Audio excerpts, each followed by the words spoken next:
नमस्कार दोस्तों, स्वागत है आपका मेरे इस यूट्यूब चैनल में। यदि आप नए हैं तो आप मेरे चैनल को सब्सक्राइब कर लीजिए और बेल आइकन को प्रेस कर लीजिए ताकि मैं जब भी कोई नया वीडियो अपलोड करूं तो मेरा नोटिफिकेशन आप तक चला जाए। वीडियो को शुरू करते हैं। दोस्तों, अब हम जानेंगे प्राथमिक स्मृति मतलब कि प्राइमरी मेमोरी के बारे में। प्राइमरी मेमोरी को मेन मेमोरी भी कहा जाता है। ठीक है, देखिए, प्राइमरी मेमोरी कंप्यूटर की मेन मेमोरी होती है जो आमतौर पर उस प्रकार के डाटा अथवा प्रोग्राम को स्टोर करती है जिसे वर्तमान समय में प्रोसेसिंग यूनिट मतलब कि सीपीयू द्वारा प्रोसेस किया जा रहा होता है। प्राइमरी मेमोरी मेन रूप से 3 प्रकार की होती है। कौन कौन सी होती है, आइए जानते हैं प्राइमरी मेमोरी के प्रकार।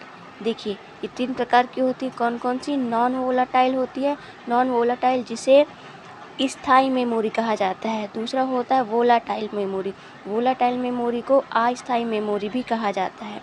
और तीसरा होता है कैश मेमोरी। ठीक है, अब इन्हें हम डिटेल से समझेंगे। तो फर्स्ट है नॉन वोलाटाइल मेमोरी जिसे स्थायी मेमोरी भी कहा जाता है। ठीक है, अब स्थायी मेमोरी के 4 प्रकार होते हैं। कौन कौन से होता है?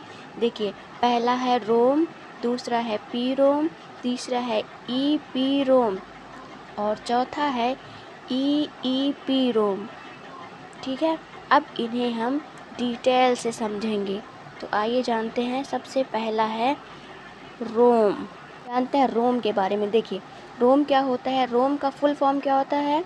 रोम का फुल फॉर्म होता है रीड ओनली मेमोरी। ठीक, रोम एक नॉन वोलाटाइल मेमोरी होता है जिसका मतलब यह है कि ऐसी मेमोरी डिवाइस या स्टोरेज मीडियम होता है जो कि इंफॉर्मेशन को परमानेंटली स्टोर करता है।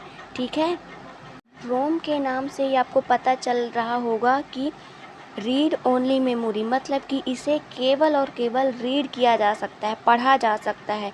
इसमें कोई भी चेंज, किसी भी प्रकार का चेंज नहीं किया जा सकता है। ठीक है, इसमें फिक्स्ड प्रोग्राम रहता है। इस प्रोग्राम को हम आसानी से बदल नहीं सकते हैं। जैसे इसका सही जवाब क्या है? देखिए, आप कंप्यूटर को ख़रीदते हैं तो उसमें से BIOS प्रोग्राम पहले से ही रहता है, उनको हम चेंज नहीं कर सकते हैं।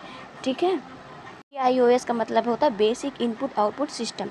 अब हम बात करेंगे रोम की विशेषताएं की। ठीक है, तो देखिए, रोम की क्या क्या विशेषताएं होती है। पहला होता है रोम एक स्थायी मेमोरी या फिर परमानेंटली मेमोरी होता है। ठीक, सेकंड नंबर में इसमें कंप्यूटर की सभी बेसिक्स फंक्शनैलिटी के निर्देश को स्टोर किया जाता है।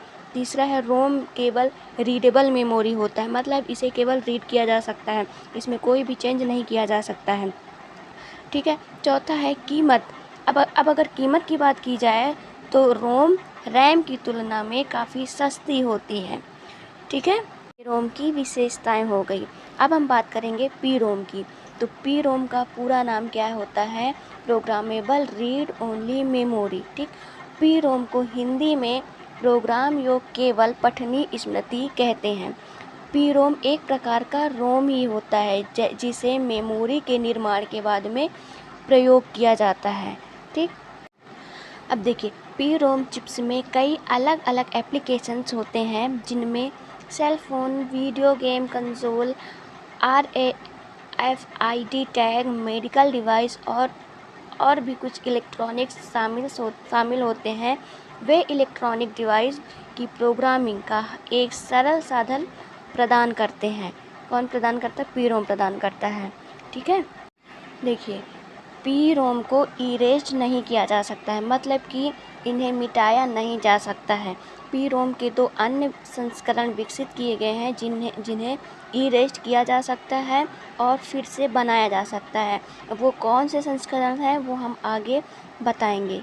ठीक है, तो दोस्तों अब बात करते हैं ई पी रोम की। तो ई पी रोम का पूरा नाम है erasable programmable read only memory. ठीक, ई पी रोम एक नॉन वोलाटाइल मेमोरी होता है। इसका आविष्कार 1971 में डव फॉरमैन ने किया था।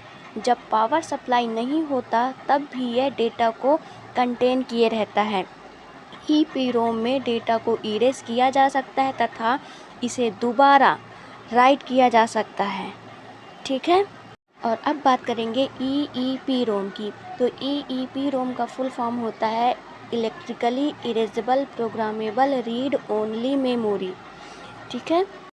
अब देखिए, यह एक प्रकार की नॉन वोलाटाइल मेमोरी होती है जो कंप्यूटर और अन्य इलेक्ट्रॉनिक डिवाइस में अपेक्षाकृत छोटी मात्रा में स्टोर करने के लिए प्रयोग की जाती है जहां किसी भी बाइट को मिटाने और फिर से प्रोग्राम करने की इजाज़त होती है। किस में होती है?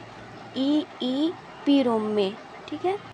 उम्मीद है दोस्तों आपको वीडियो पसंद आई होगी। अगर वीडियो पसंद आई तो please like, share and subscribe करिए।